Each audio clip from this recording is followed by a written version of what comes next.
Hello दोस्तों, कैसे हो? आपका स्वागत है त्रिपाण स्टडी सेंटर में। आज जो हम करने जा रहे हैं क्लास 12 एनआईएस बोर्ड का जो है चैप्टर नंबर 25।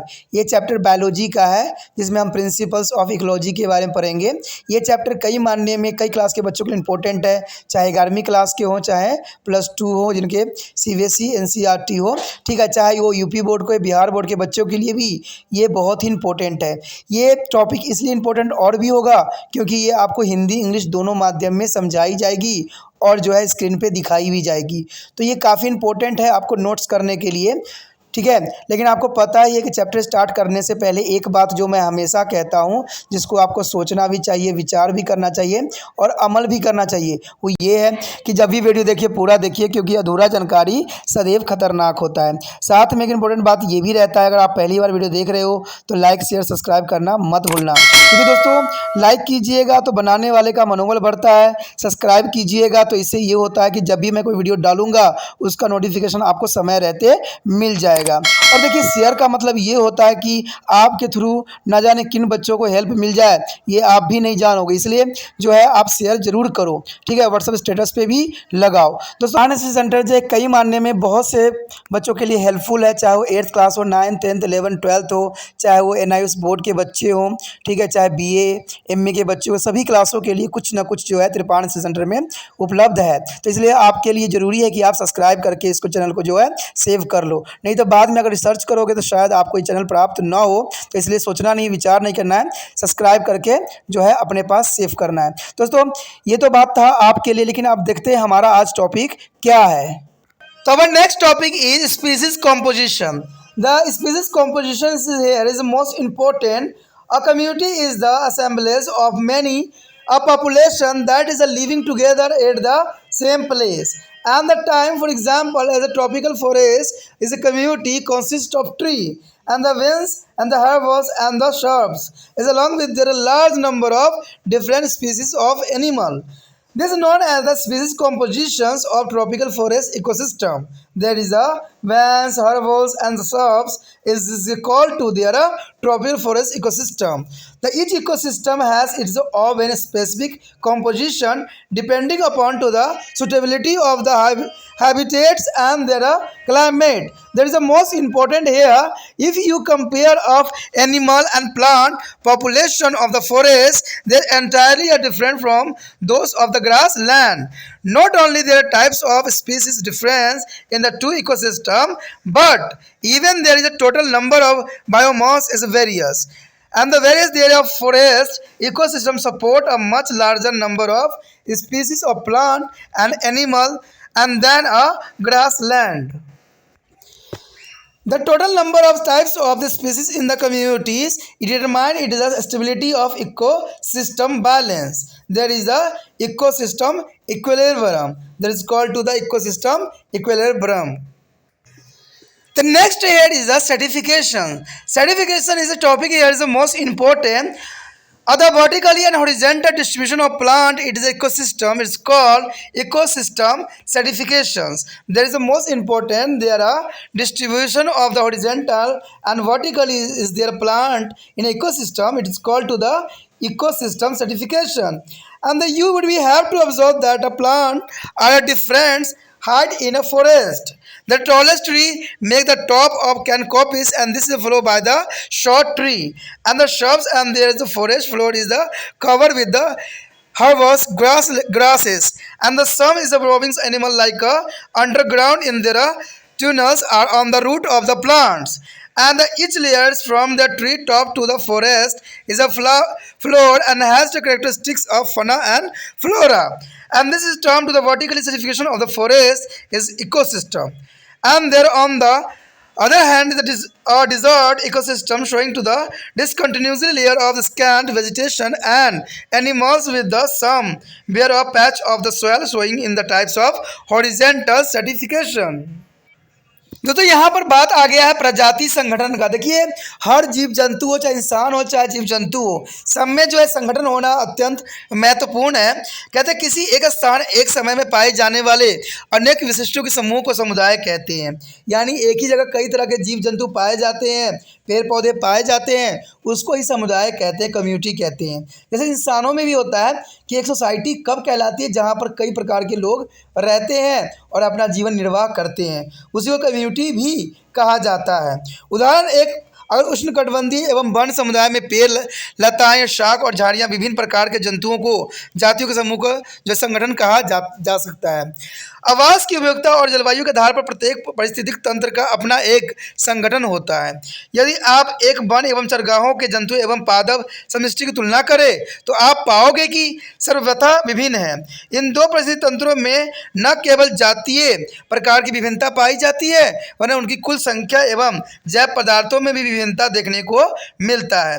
कहते हैं एक वन पारिस्थितिक तंत्र में एकाधिक पादप एवं जंतु जातियों को जीवन का आधार प्रदान करता है, जबकि चरगाहें अपेक्षित कम पादप एवं जंतु को जातियों को जीवन का आधार प्रदान करता है। एक समुदाय में कुल जातियों की संख्या एक प्रकार से इसके अस्तित्व और पारितंत्रिक संतुलन को निर्धारित करती है। कहते हैं अगर किसी जगह पर आपको सर्वाइव करना है तो वहाँ पर हर एक चीज़ का अपना एक महत्व है, तभी जाके उस पारितंत्र में जो है सभी चीज़ का बैलेंस बन सकता है। अगर बैलेंस नहीं रहेगा तो वो जीव जंतु जो है सर्वाइव नहीं कर पाएगा, चाहे ये इंसान पे लागू हो चाहे जीव जंतु पे लागू हो। कहते हैं इंसान भी वही सर्वाइव कर पाता है जो हर संघर्ष से जो है अच्छे से मुकाबला कर सकता है। जो अच्छे से पढ़ता हो, जो अच्छे से समझता हो, वही व्यक्ति जो है आगे चल के अपना सर्वाइव करने के लिए सक्षम होगा। क्योंकि आपको पता है कि समय इतनी बलवान हो गई है, कि इतनी महंगाई हो गई है कि लोग जो है परेशान हो चुके हैं। लेकिन कहते हैं यहाँ पर वही व्यक्ति आप सर्वाइव कर सकते हैं जो हर चीज़ में सक्षम हो और हर कंडीशन में ढलने के लिए तैयार हो, क्योंकि समय ही बदलता जा रहा है। कहते हैं हम इतनी आधुनिकता में खोते चले जा रहे हैं कि हमारा अपना अस्तित्व भी आज मिटने पे लगा हुआ है।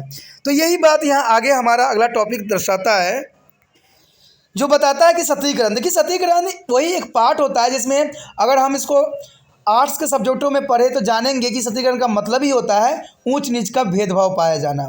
तो ऊंच नीच का मतलब यहाँ पेड़ पौधों में आएगा, जहाँ पर आपको पता है कि हर प्रकार के पेड़ पौधे पाए जाते हैं, चाहे वो छोटा हो चाहे बड़ा हो। ठीक है, तो ये कहते हैं ना हर जगह शब्द तो वही रहता है, सिर्फ इसका जो है अर्थ हर जगह थोड़ा चेंज कर दिया जाता है।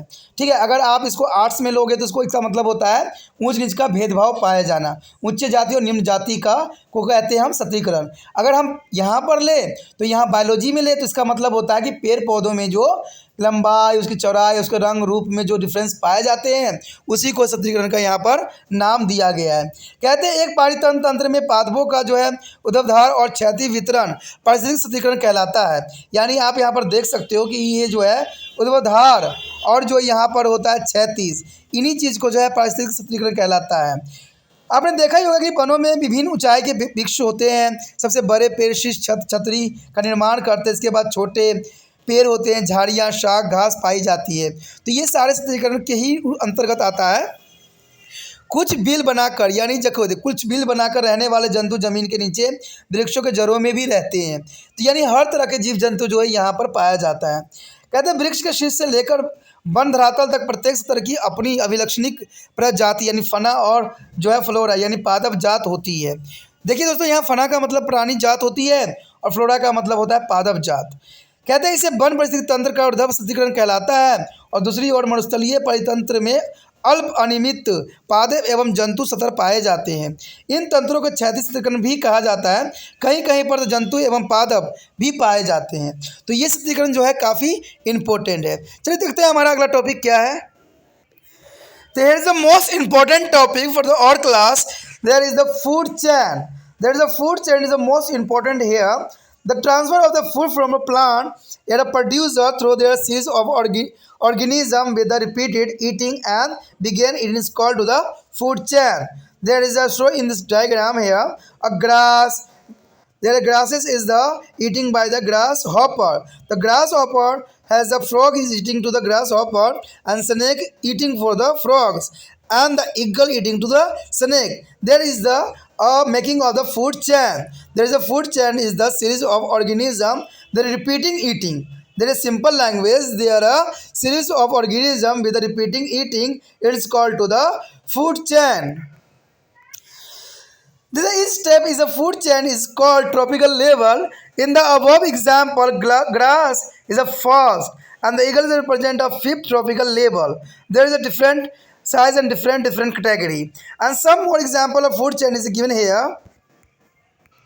So here show the first diagram is a grassland. There P is a producer. There is the grass is a P and S is the herbivorous and C is a carnivorous. There is a most important diagram showing the first. There is a grass as a rat and the snake and the eagle. But other side there is a pond that are eating for their other types of animal, and the last is the forest eating to the as a deer and eating for the lions also in the deer. There is a most important is a food chain here linked for the each other. So here the three important features that you can be note in these chains are: the first is the weaker organism are attacked by their stronger organism. There is a natural phenomenon. There is a weak organism are attacked by the stronger organism, and their number of organism is reduced at the each higher level, but the size of organism is increasing. And their third fact here, there the number of step is a food chain is limited to 4 to 5. There is a maximum here. The 4 to 5 is a food step in the all food chains here. The first is the food chain consists of flowing tropical level. The first is a producer. Producer means is autotroph. There is a producer food for all other organism of the ecosystem. The autotrophs is represent the first tropical level. They are the larger greens plant. They convert to inorganic substance by the process of the photosynthesis into the food. There is the organic molecules, and in the presence of sunlight their total rate at which is their radiant energy is stored by their process of photosynthesis in their green plants is called a gross primary productivity, means GPP. There is a gross primary productivity is a GPP, and this is known as the total photosynthesis. That is also called to the total photosynthesis. A part of this gross primary productivity is utilized by their plant for their oven metabolism. There is a oven metabolism and maintenance and reproductions. The energy required for their all this function is produced by the process of respirations. The remaining of stored by them as the net primary productivity, means NPP. There is a net primary is a productivity, and the available for their heterotrophy is a consumer. There is a next as a trophical level. Here to show the equation, the GPP is equal to NPP plus R. It means to GPP minus R is equal to NPP. The productivity in the biological system is a consist of a process, but it is a different in a different ecosystem. There is second is here primary consumer herbivorous, and these are animals which feed directly on the plant, and they are a first level of consumer, and therefore they are known as a primary consumer and make the second tropical level in the food chain. Example is a grasshopper in the above example. Another example are insect, birds, rodent and ruminants. And the herbivorous is capable to convert it energy stored in the plant tissue into the animal tissue, and therefore they are known as the key industries. They can digest high cellulose diet. And the next is the third is a secondary consumer carnivorous. There is the most important here. The carnivorous are animals that feed on the other animal. It is a tissue, and therefore they are secondary, tertiary, and quaternary is a level consumer. Frog is a secondary level consumer as a feed on the herbivorous is a grasshopper, and snake is a tertiary level is consume the scene. It is a consume other carnivorous that a frog. The frog, snake, dog, and cat and tiger are all the carnivorous. Generally, the size of carnivorous increasing at the each tropical level. There is a most important here, and the last is a decomposer. Decomposer is the most important here, and they make to the final tropical level is the food chain. It is a decomposer. Are there organisms that feed on the dead organic methods called tetrus, composer, and bacteria, fungi, and the mites of the millipedes, and the earthworm is a nephtotods and the close crabs and the molluscs. There is the most important here. There is the a feeding of the dead organic matter. There is a decomposer. The decomposer are there a feeding of dead organic matter. So here is the most important. The special feeding groups is a consumer. The first is a scavenger. Scavenger is here. There are the animals that are feed on the dead plant and animals. Example: termites and the beetles feed on the declined rodents, and many marine invertebrate is the vulture, gulls, and the hyena. There are other example of scavengers. There is the most important word for the scavenger, and the next is a omnivorous. Omnivorous is there is the consume to both plant and animal as a source of their food. The human being, some of the omnivorous like the red fox is a feed on the various as a small rodent as well as on the dead animal. That is the herbivorous is the carnivorous and the scavenger. And the last is the parasite. Parasites is here. They live on the feed on the other living organism. Is called host. And the parasite not only feed on their host, but they're also causing their lethal and non-lethal disease in its. The B point is the position of the human beings in the food chain. The human beings are a consumer and many occupy. The primary and secondary and tertiary level, the vegetarians is the people are primary consumer. When they consume small fish, chickens and goat meat, there are secondary consumers. And there is a consumer big fish, there are secondary consumer.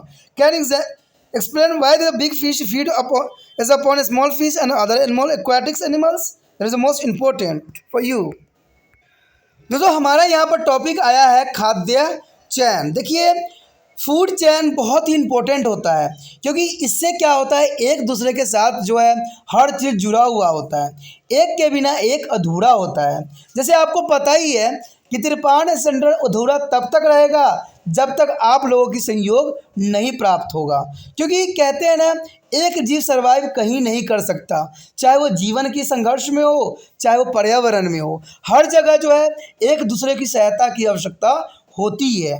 तो इसीलिए त्रिपाण centre जो है हमेशा यही बात आपको कहता है कि जब भी वो मौका मिले आपने जो है इसका लिंक व्हाट्सएप स्टेटस पे ज़रूर लगाना है, क्योंकि इससे ये होता है कि जो बच्चे आगे मेडिकल करना चाहते हैं लेकिन उनके इंग्लिश इतनी भयंकर होने के नाते उनको समझ नहीं आता है।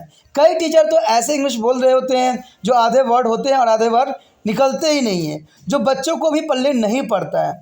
आप सोचते होंगे ये सब कैसे है पता मुझे। देखिए दोस्तों मैं भी एक विद्यार्थी रहा था और मुझे भी ये सब बातों का ज्ञान है। मैं हर एक फील्ड में जा चुका हूँ और देख चुका हूँ कि वहाँ पर क्या कंडीशन होती है। तो ये कंडीशन जैसे मैंने सामना किया है वैसे आप लोग भी सामना कर रहे होंगे और बहुत से बातें आपको पल्ले नहीं पड़ रहा होगा।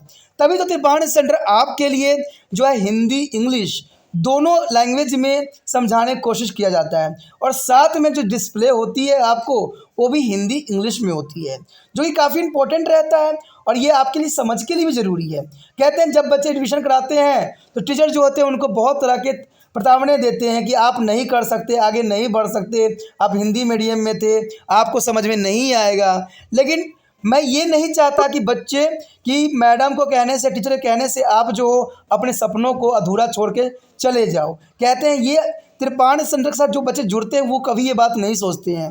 ठीक है, आपको जो है आगे अच्छा से अच्छा करना है तो ये तब होगा जब आपके अंदर हौसला होगी, और हौसला कौन दे रहा है? त्रिपाण सेंटर दे रहा है, क्योंकि ये आपके ही लैंग्वेज में और आपके लिए ही समझ के साथ ये वीडियो सब बनाई जा रही है, जिसको समझना आपके लिए अति कठिन नहीं होगा। चाहे वो इंग्लिश में होगा चाहे हिंदी में होगा, दोनों ही लैंग्वेज बहुत ही साधारण है और बहुत ही सुचारू है, जिसको समझना आपके लिए अत्यंत महत्वपूर्ण होता है। लेकिन दोस्तों यहाँ पर हमने चैन बनाना है। ठीक है, जैसे फूड वेब बन जाता है, फूड चैन बन रहा है, वैसे ही आपको फूड चैन की तरह ही बनना है। अगर मैं ये वीडियो डाल रहा हूँ तो आपका फ़र्ज़ है कि वो वीडियो दूसरे तक पहुँचाने के लिए आप व्हाट्सएप स्टेटस पे लगा दें। अब उनका फ़र्ज़ ये बनता है कि वो व्हाट्सएप स्टेटस पे लगा के आगे उसको फॉरवर्ड कर दे। तो इससे क्या होता है, ये फूड चैन बनता है। देखिए दोस्तों ये कोई देशद्रोह की बात नहीं है, ना कोई गलत बात है, ये तो सिर्फ है दूसरे बच्चे तक जिनको ये वीडियो की ज़रूरत है, जिनको ये टॉपिक समझना है उनके लिए है। कहते हैं कई बच्चे तो डर भी जाते हैं कि भाई फॉरवर्ड मैं क्यों करूं। देखिए दोस्तों गलत बातें ये नहीं है, क्योंकि ये पढ़ाई की बात है, शिक्षा की बात है। इसमें ऐसी कोई गलत बात नहीं है जिससे आपको डरने की आवश्यकता है। मैं जानता हूँ गलत बातें होती है तो आप आंख बंद करके फटाक से वो कार्य कर जाते हो, लेकिन अच्छे बात करने के लिए आपको 75 बार सोचने की ज़रूरत पड़ता है। क्यों? ऐसा क्यों हुआ? क्योंकि समय बदल गया है। आज कहते हैं सच के राह पे चलने वाले की बहुत ही कमी है, क्योंकि आज सच की बातें तो सब करते हैं, लेकिन चलने वाले कोई नहीं होते हैं। जब भी सच की बातें आती है, कड़वी समझ के वो लोग नहीं घोट पाते हैं। मैं अगर गलत बोल रहा हूँ तो आप कभी भी होगा कोई सच्चाई किसी को बोल के देखना, आपको उसी समय वो जो है नकार देंगे और गलत आपको साबित कर देंगे 2 ही सेकंड में। कहते हैं सच जो है बहुत अच्छी है, लेकिन कहते हैं हमेशा ये कड़वी के रूप में लोगों को आज के समय में प्रेजेंट है। लेकिन कहते हैं पहले के समय में सत्यवादी लोग हुआ करते थे, सत्य के साथ चलते थे, लेकिन आज कहते हैं कि इतने लोग झूठ बोल रहे हैं और इतने गलत कर रहे हैं कि आज तो सच जो है मिटता ही जा रहा है। लेकिन मुझे विश्वास है, कहते हैं सब मिट जाएगा, लेकिन सत्य कभी नहीं मिटता है। हाँ, बेशक सत्य कम जाता है लोगों के कारणों की वजह से, लेकिन एक दिन हमेशा सत्य की ही जीत होता है। तो आपने भी त्रिपाण सेंटर को जीत के रूप में आगे लेके चलना है, तो इसीलिए क्या करना है, व्हाट्सएप स्टेटस पे पेस्ट करना है। देखिए दोस्तों, हमारा यहाँ पर जो इम्पोर्टेंट आ गया है वो है खाद्य श्रृंखला यानी फूड चैन। देखिए फूड चैन जो है पादपों में आराम करते हुए क्रमश उच्चतर पोषण स्तरों में खाद्य का स्थानांतरण, जिसमें उच्च पोषण स्तर के प्राणी अपने निरंतर पोषण स्तर के प्राणी के भक्षण करते हैं। तो ये तो बात जर्नल सी है कि अगर पौधा है तो पौधे के दूसरे जीव जो खाने वाले होते हैं वो खाएंगे, तभी तो उनका जीवन यापन होगा। तो इसी को ही फूड चैन कहते हैं, जिसमें एक चीज़ को दूसरा चीज़ खा रहा होता है और वो चीज़ को दूसरा खा रहा था उसको वो खा रहा होता है। तो इसमें लास्ट में तो इंसान ही है, इंसान को खाने वाला कोई नहीं है, इसलिए इंसान जो है लास्ट कैटेगरी में इसमें आता है। ठीक है, जैसे आपको एक एग्जाम्पल भी यहाँ पर दिखाया गया है। देखिए घास दिखाया गया है, टिड्डा दिखाया गया है, मेढक दिखाया गया और सांप दिखाया गया है, और जो है लास्ट में आपको बाज या गिद्ध दिखाया गया है।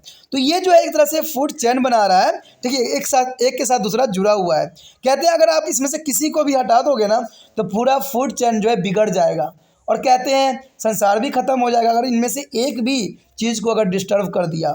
मान लीजिए अगर मैं घास को यहाँ से हटा देता हूँ, अगर घास को अगर आप हटा दोगे तो जितने भी जीव घास पे निर्भर हैं सारे के सारे मर जाएंगे और जो है पर्यावरण असंतुलित हो जाएगा। अगर मान लीजिए मैंने मेढक को ही हटा लिया तो मेढक को खाने वाले जितने भी जीव होंगे वो सर्वाइव नहीं कर पाएंगे। तो इसलिए कहते हैं कि फूड चेन अत्यंत महत्वपूर्ण होता है, इसमें हर एक जो है जीव का अपना एक महत्वपूर्ण योगदान होता है। कहते हैं खाद्य श्रृंखला में प्रत्येक जो है सोपान पोषण स्तर यानी ट्रॉपिकल लेवल कहलाता है, और उपभोक्ता उदाहरण में घास प्रथम और जो है बाज और प्रथम पोषण स्तर के प्रतिनिधि करते हैं। ठीक है, अगर चित्र में आप देखोगे तो यहाँ पर एक चित्र दर्शाया गया है। यहाँ पर अगर आप देखोगे तो पहला में जो दिया हुआ है घास का मैदान, देखिए घास के मैदान के रूप में यहाँ पर कैसे जीव जो है एक दूसरे पर निर्भर है।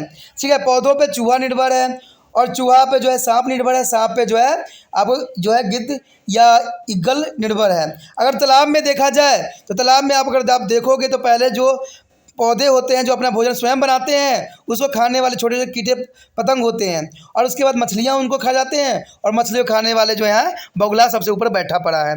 ठीक है, तो इस तरह जो है तालाब में जो इकोसिस्टम चलती है। पहला जो था घास के मैदान में चलता है, दूसरा जो है तालाब में चलता है, और तीसरा जो है वनों में चलता है जहाँ पर पेड़ पौधे खाने वाले हिरन होते हैं और जो गाय भैंस सब खाने वाले होते हैं, और उनका खाने वाले जो होते हैं टाइगर होते हैं। तो इस तरह जो है वनों में जो है अपना फूड चेन चलता है। तो यहाँ पर जो है हर टाइप्स के फूड चेन आपके समझ दर्शाया गया है। अगर देखा जाए तो इन श्रृंखलाओं को आप 3 महत्वपूर्ण विषय पर देख सकते हो। पहला तो निर्बल जीव पर शक्ति जीव पर आक्रमण करते हैं। ये तो जर्नल सी बात है कि जो निर्बल जीव होते हैं उसमें शक्तिशाली जीव जो है अटैक करके उनको मार के अपना भोजन ग्रहण करते हैं।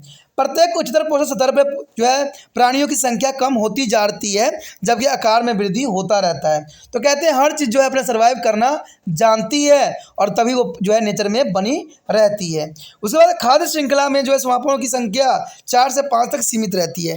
देखिए दोस्तों, यहाँ पर अगर आप देखोगे तो इसके लेवल जो होते हैं मुश्किल से 4 या 5 तक ही जाते हैं, उसके बाद नहीं जा पाते हैं, क्योंकि तो जर्नल सी बात है कि 4 और 5 काफ़ी हद तक माने रखता है। अब यहाँ पर एक इम्पोर्टेंट बात आती है कि जैसे कि आपने खाद्य श्रृंखला में निम्नलिखित पोषण स्तर के बारे में पढ़ा है, तो उसमें कौन कौन से पोषण स्तर है तो उसको जो है विस्तार से हमें जानने का मौका मिला है। सबसे पहले आता है स्वयं पोषी यानी उत्पादक।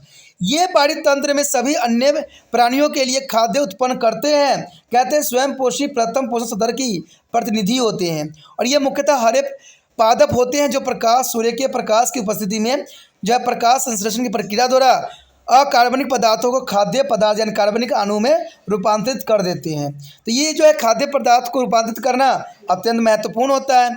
इसे पुण्य प्रकाश संश्लेषण भी कहा जा सकता है। हरे पादपों में प्रकाश संश्लेषण प्रक्रिया द्वारा जो है विकिरण ऊर्जा के संग्रहण की कुल दर को जो है समग्र प्राथमिक उत्पादकता यानी इसको हम जीपीपी कहते हैं यानी ग्रोस प्राइमरी प्रोडक्टिविटी कहते हैं, जिसमें वो क्या करता है विकिरण ऊर्जा को संग्रहण करता है, इकट्ठा करता है। तो उसकी कुल दर को जो है हम क्या कहते हैं जो है ग्रोस प्राइमरी प्रोडक्टिविटी कहते हैं। इसका एक अंश पादपों द्वारा अपने उपचय रख रखाव या जनन में प्रयुक्त भी होती है, यानी ये एनर्जी को वो लोग क्या करते हैं रख रखाव यानी आने वाले समय में इसको इस्तेमाल भी करते हैं। इन सभी कार्यों के लिए आवश्यक ऊर्जा श्वसन प्रक्रिया द्वारा ही उत्पन्न होती है, यानी जब सांस लेते हैं तो इससे जो है ऊर्जा मुक्त होती है। और कहते हैं शेष भाग शुद्ध प्राथमिक उत्पाद यानी नेट प्राइमरी प्रोडक्टिविटी यानी एनपीपी के रूप में जो है संग्रहित किया जा सकता है, जो कि अगले पोषण स्तर पर जाता है।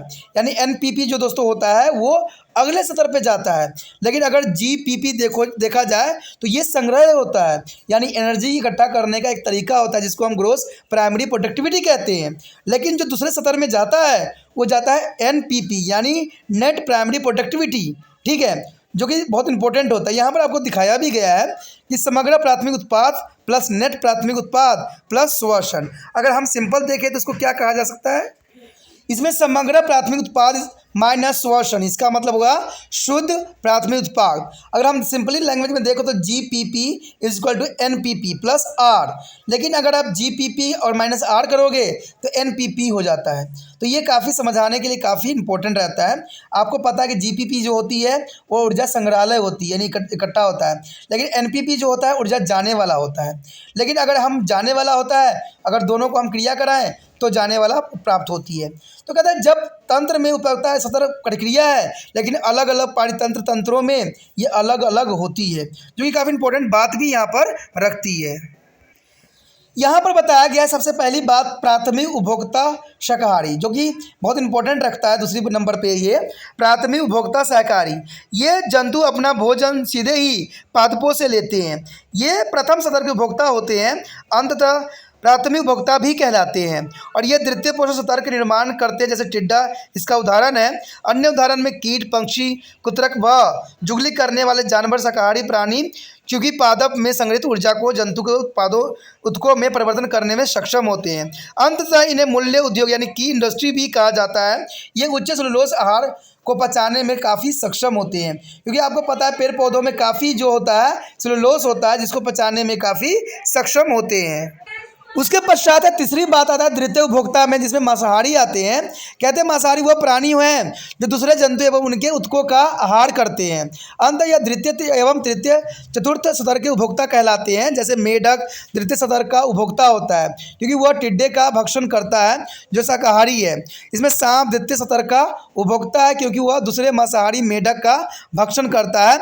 और मेढक, सांप, कुत्ता, बिल्ली, बाघ सभी मांसाहारी हैं क्योंकि सामान्यतः मांसाहारी जीवों का आकार उच्चतर स्तर पर बढ़ता चला जाता है। इस प्रकार जो है ये कंडीशन आगे बढ़ता जाता है। उसके पश्चात है पांचवा जो है अपघटक। देखिए अपघटक वो होते हैं जो खाद्य श्रृंखला के अंतिम पोषण स्तर का निर्माण करते हैं। अपघटक वे जीव हैं जो समस्त पोषण स्तरों को मृत कार्बनिक पदार्थ जिसमें जो अपर मैट्रिक्स कहलाते हैं। यानी मान लीजिए अगर सारे उपभोक्ता हैं अगर मर भी जाते हैं तो ये जो होते हैं अपघटक उनको गला सड़ा देता है। यानी उन सारे को गलाने सराने के लिए अपघटक जो होता है बहुत महत्वपूर्ण कार्य करता है। कहते हैं कि अगर भक्षण करते हैं और उनके पोषक तत्वों को अनुचक्रण में सहायता करते हैं, यानी दोबारा जो है ये पौधों दोबारा जो है खाद में उर्वरक के रूप में उसको परिवर्तन कर देते हैं, जो दोबारा ही पौधों को प्राप्त हो जाता है।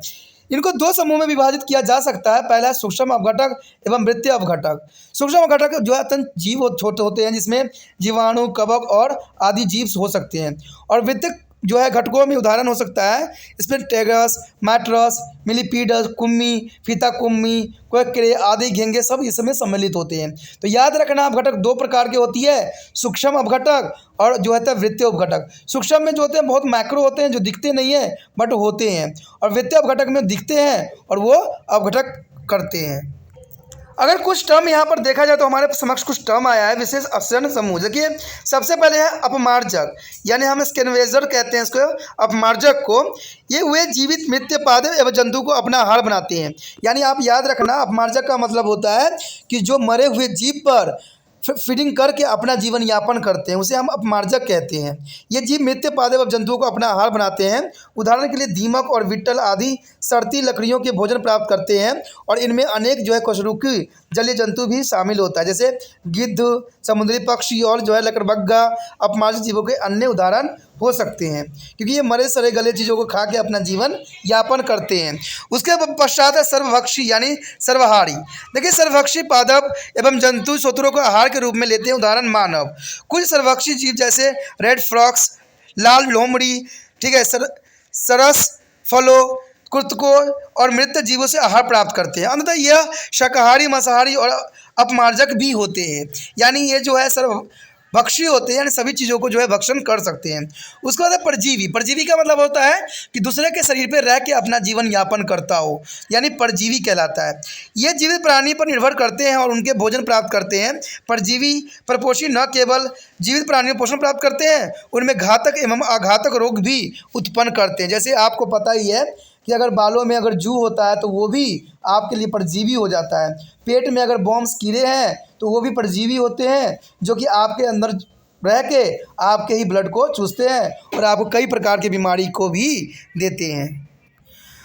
और अंतिम बात यही रहता है कि खाद्य श्रृंखला में मनुष्य का स्थान। देखिए खाद्य श्रृंखला में अगर मनुष्य का स्थान देखा जाए तो मनुष्य जो उपभोक्ता और प्रथम, द्वितीय व तृतीय उपभोक्ता क्रम में अव्यवस्थित हो सकता है। शाकाहारी मनुष्य प्राथमिक उपभोक्ता कहलाता है। जब वह छोटी मछली या जो मुर्गी के चूजे या बकरी का मांस आदि अपने भोजन में लेता है तो द्वितीय उपभोक्ता कहलाता है, और जब मनुष्य बड़ी मछली का भक्षण करते हैं तो उन्हें तृतीय उपभोक्ता कहते हैं। क्या आप इस बात का व्याख्या भी जान सकते हो कि बड़ी मछली, छोटी मछली, अन्य मछली, छोटी जलीय जंतु को अपना आहार क्यों बनाती है? तो ये क्वेश्चन आपके लिए देखते हैं कौन करता है। तो यही बात याद रखना कि मनुष्य जो है खाद्य श्रृंखला में तीनों कैटेगरी को जो है ये फॉलो करता है। दोस्तों इसी के साथ हमारा ये टॉपिक खत्म हो जाता है। आगे का टॉपिक जो है हमारा फूड वेब, जो कि बहुत काफ़ी इंपॉर्टेंट है। तो इसी तरह आप त्रिपाण सेंटर को लाइक, शेयर, सब्सक्राइब कीजिए और लिंक को जो है कॉपी करके व्हाट्सएप स्टेटस पे लगाना मत भूलिएगा। इसी के साथ जो है दोस्तों हमारा टॉपिक आज खत्म हो रहा है।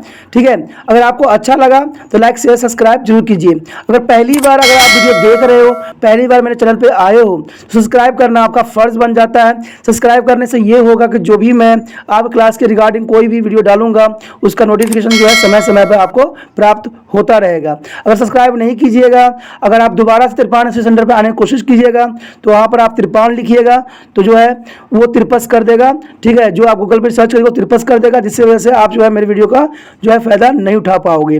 तो सोचिए मत, विचार मत कीजिए, सब्सक्राइब कीजिए। आप सोचते होइएगा कि मेरे जो एग्जाम खत्म हो जाने के मेरा क्या जरूरत है त्रिपाण स्टडी सेंटर से। ठीक है, तो इसलिए सब्सक्राइब नहीं करने का सोचिएगा। लेकिन दोस्तों ऐसा नहीं है, त्रिपाण स्टडी सेंटर जो है बहुत हेल्पफुल है। क्योंकि ये जो है आपके 8th class, 9th, 10th, 11th, 12th जो आर्ट्स के सब्जेक्ट को कवर करता ही है, प्लस जो है ये NIC बोर्ड के जो है 10th प्लस 2 को भी कवर करता है। साथ में BA जो है फर्स्ट ईयर से लेकर 6 सेमेस्टर तक बच्चों के लिए ये अग्रसर रहेगा आर्ट्स सब्जेक्ट में। तो सोचिए नहीं, विचार नहीं कीजिए, काफ़ी जो है त्रिपाण स्टडी सेंटर का फायदा ही फायदा है। ठीक है, अगर आप मुझे प्रोत्साहित करोगे तो आपके लिए मैं तरह तरह के वीडियो बनाऊंगा जो आपको फ़ायदा पहुंचाएगा। एग्जाम के तौर पे मैं आपको जो है पेपर भी आपको सोल्यूशन करके दिखाऊंगा जो आपके लिए फ़ायदेमंद रहेगा। अगर नहीं सब्सक्राइब कीजिएगा, मेरा मनोबल घटेगा, तो हो सकता है कि आपको फिर दोबारा मैं ना वीडियो बनाऊं और आपको फ़ायदा ना पहुंचाऊं। तो अभी भी नहीं सोचिए, मेरा जितना आप फैलाइएगा, जितने दूसरे बच्चों के साथ शेयर कीजिएगा, उतना जो है मैं आपके लिए कार्य करने में अग्रसर रहूँगा। ठीक है दोस्तों, इसलिए सोचिए मत, विचार मत कीजिए, अभी सब्सक्राइब कीजिए और अपने व्हाट्सएप स्टेटस पर लगाइए और दूसरे बच्चों के साथ भी शेयर कीजिए। ठीक है दोस्तों, अपना ध्यान रखना। बाय।